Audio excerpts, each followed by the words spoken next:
The last few days have been absolute chaos in the AI world. News dropping left and right, breakthroughs everywhere. And honestly, it's been hard to keep up. We already covered the big ones like Gemini 2.5, DeepSeek's new model, and Claude's thinking update here on the channel, but there's still a lot going on, especially in generative text and multimodal AI. So in this video, I'll walk you through the latest updates from Alibaba's new open source model to OpenAI's protocol shift, Microsoft's Copilot upgrades, Ideogram 3.0, and even Amazon's creepy smart shopping feature. Now, before we get into it, there's something awesome you should know about. We're launching a brand new course completely free on how to get started with AI avatars, how to create them, use them, and actually make money with them.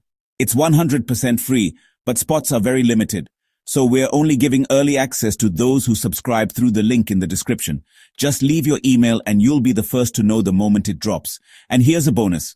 We're also launching a weekly AI newsletter real soon. So even if you don't have time to watch every video, you'll still stay up to date with everything important happening in the AI world. By subscribing, you'll automatically get access to that too. No extra steps. Hit the link in the description, drop your email, and you're in. Don't miss out.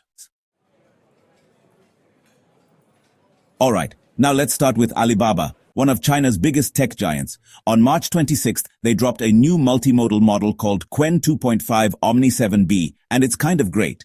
It can handle text, images, audio, and video, and respond with either written answers or natural-sounding speech, all in real time. What's even crazier is that it's lightweight enough to run directly on phones and other edge devices. No need for the cloud. So yeah, we're talking about a model that can reason, describe what it sees or hears, and even assist visually impaired users by narrating their surroundings. It's powerful, but also actually useful. Now, Qwen 2.5 Omni 7B is already up on Hugging Face and GitHub. And get this, they've open-sourced over 200 generative AI models so far. That's no coincidence ever since DeepSeek dropped its open-source R1 model and shook up the scene. Chinese tech companies have been racing to follow suit. Baidu's been launching new foundational models, and Alibaba's been firing out updates non-stop. First came Qwen 2.5, then an upgraded Quark AI assistant, and now this new Omni 7B model.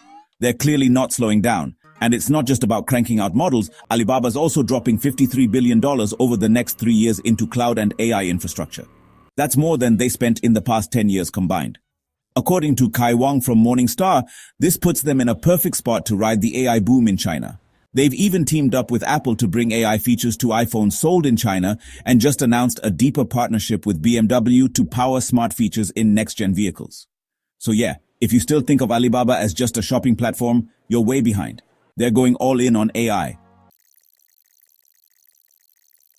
Now, the model itself is pretty fascinating. Qwen 2.5 Omni 7B has a unique setup with two main parts: the thinker, which handles language and reasoning, and the talker, which generates natural-sounding speech.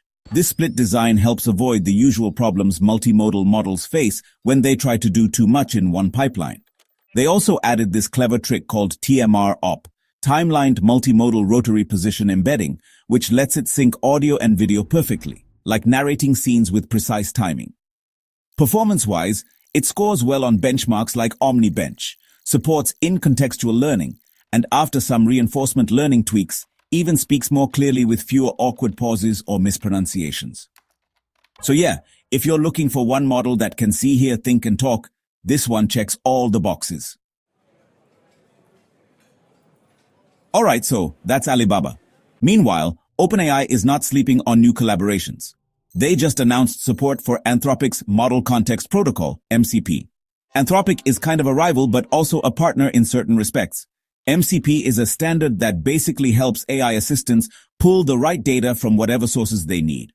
Business tools, software logs, content repositories, code dev environments, you name it. The gist is that developers can spin up MCP servers that store data and MCP clients that can consume or connect to that data, feeding it into AI apps like ChatGPT. Sam Altman, the CEO of OpenAI, said that they're rolling out MCP support in the ChatGPT desktop app, as well as the agent's SDK and other features. And Mike Kerr, Anthropic's chief product officer, is super excited about it because it means more alignment, more synergy, and obviously more adoption for their protocol. Companies like Block, Apollo, Replit, Codium, and SourceGraph are all on board. So we can guess this is going to become a pretty big thing in the developer world. Because if you can seamlessly tap into your existing data sources, any AI tool instantly becomes more powerful and more relevant. Now, shifting over to Microsoft, we've got some brand new action around Copilot, Microsoft's AI-driven helper that they've integrated into a bunch of their products. They're introducing two new AI agents called Researcher and Analyst, both of which rely on OpenAI technology under the hood.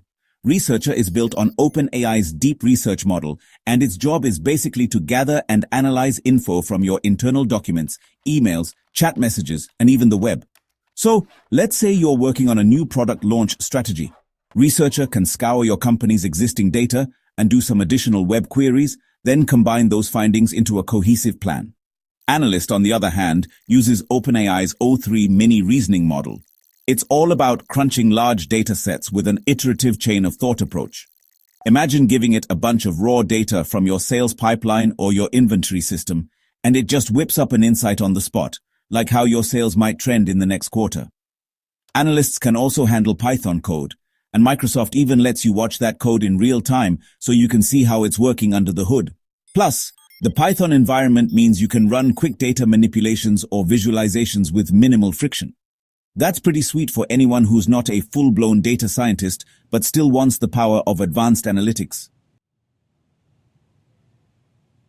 They're rolling these features out as part of a new Frontier program this coming April 2025, giving early adopters the chance to test them out before they become more widely available.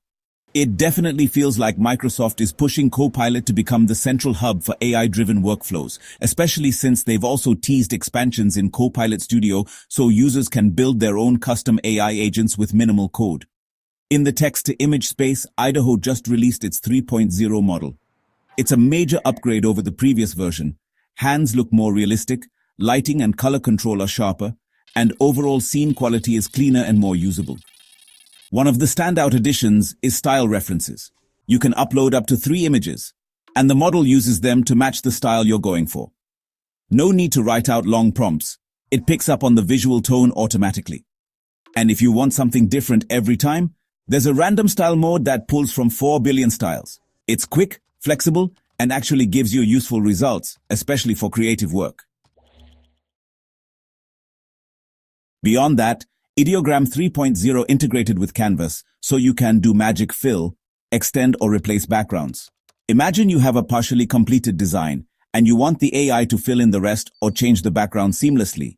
That's exactly what it's aiming for. They also updated their describe feature so you get more detailed scene breakdowns. Plus, if you're an early access user, they're awarding 10,000 extra priority credits, which is a lot if you're iterating frequently on design projects.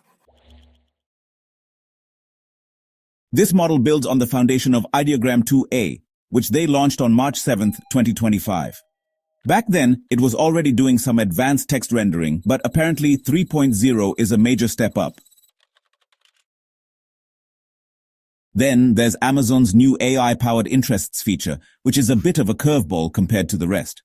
It's not about analyzing data or generating content, it's all about shopping.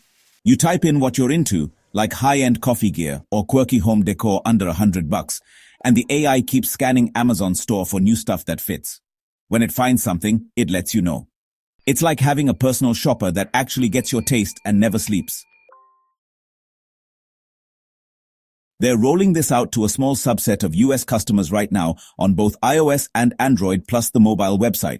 If you see the Interests button under the MI tab in the Amazon shopping app, you have access.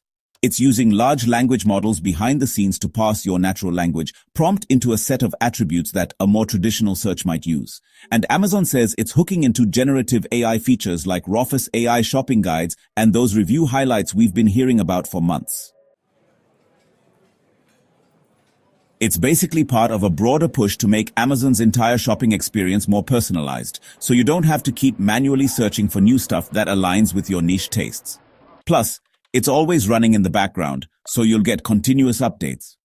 Alright, that's it for this deep dive into the ever-evolving world of AI. Let me know what you think about all this in the comments, and if you haven't subscribed yet, now's a good time. Thanks for watching, and I'll see you in the next one.